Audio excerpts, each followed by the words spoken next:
വീട്ടിലെ പണിയൊക്കെ കഴിഞ്ഞ് വെറുതെ ഇരുന്ന് കഴിഞ്ഞപ്പം ഒരാഗ്രഹം ഒരു ആർച്ചൊക്കെ സെറ്റ് ചെയ്ത് ഒരു പ്ലാന്റ് അങ്ങ് കയറ്റി വിട്ടാലോ എന്ന് കേട്ടോ.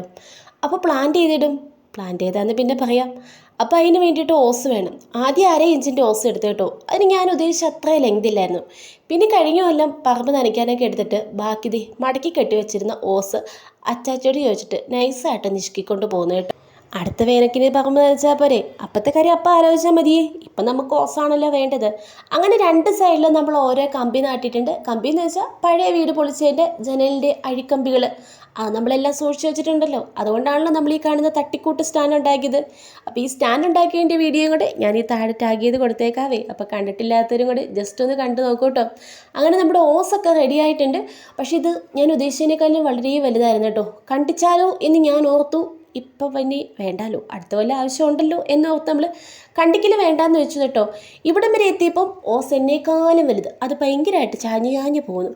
അങ്ങനെ നമ്മൾ അവിടം വരെ നീട്ടാതെ ഇതുപോലെ ഈ ഓസ് ഒന്ന് മടക്കി കെട്ടി വെക്കാൻ വേണ്ടി പോവുകയാണേ.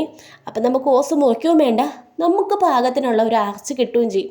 ഇവിടെ ഒരു കമ്പിയിലേക്ക് നമ്മുടെ ഓസിനെ വള്ളി വെച്ചിട്ട് ഒന്ന് ടൈറ്റ് ചെയ്ത് കെട്ടിക്കൊടുക്കുന്നുണ്ട്. നമ്മുടെ ഓസിൻ്റെ ബാക്കി ഭാഗം നമ്മൾ കട്ട് ചെയ്യാതെ ഇതുപോലെ ടൈലിൻ്റെ ഒരു 2 പീസ് വെച്ചിട്ട് താത്തി വെക്കാൻ കേട്ടോ. അപ്പോൾ അതിൻ്റെ ഉള്ളിൽ പാമ്പോ അങ്ങനെയുള്ള എന്തെങ്കിലുമൊക്കെ കയറാതിരിക്കാൻ വേണ്ടിയിട്ട് ഞാൻ ആ വശം ഒന്ന് അടച്ചും കൂടെ വെച്ചിട്ടാണ് ഇതുപോലെ ടൈലും കൂടെ വെച്ച് കൊടുക്കുന്നത്. അപ്പോൾ പൊങ്ങിപ്പോകില്ലോ.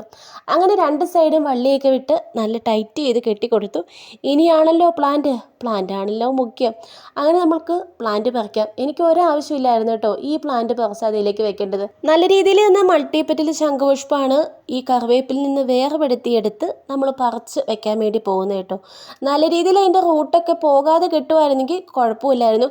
ഞാൻ കിളച്ച് വന്നു കഴിഞ്ഞപ്പോൾ കൃത്യം അതിൻ്റെ വേരൊക്കെ പൊട്ടിയിട്ടാണ് കേട്ടോ എൻ്റെ കയ്യിൽ കിട്ടിയത്. ഈ ഇത്രയും ആയിട്ടാണ് കിട്ടിയത്.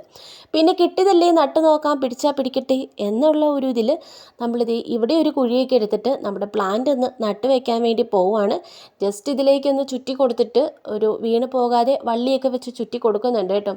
അപ്പോൾ എങ്ങനെയാകും ഇത് പിടിച്ചു കിട്ടുമോ, എന്താകും ഇതിൻ്റെ അവസ്ഥ എന്നൊന്നും അറിയില്ല കേട്ടോ.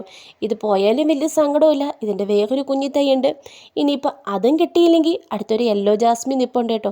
അത് ഞാൻ ഇതിലേക്ക് അങ്ങ് പടർത്തും. അങ്ങനെ നമുക്ക് ആശ്വസിക്കാമല്ലോ. ഇതുപോലെയുള്ള ചെറിയ ഗാർഡൻ സെറ്റിങ്ങൊക്കെ നിങ്ങൾ ഇഷ്ടപ്പെടുന്നുണ്ടെങ്കിൽ സബ്സ്ക്രൈബ് ചെയ്ത് കൂടെ കൂടണേ.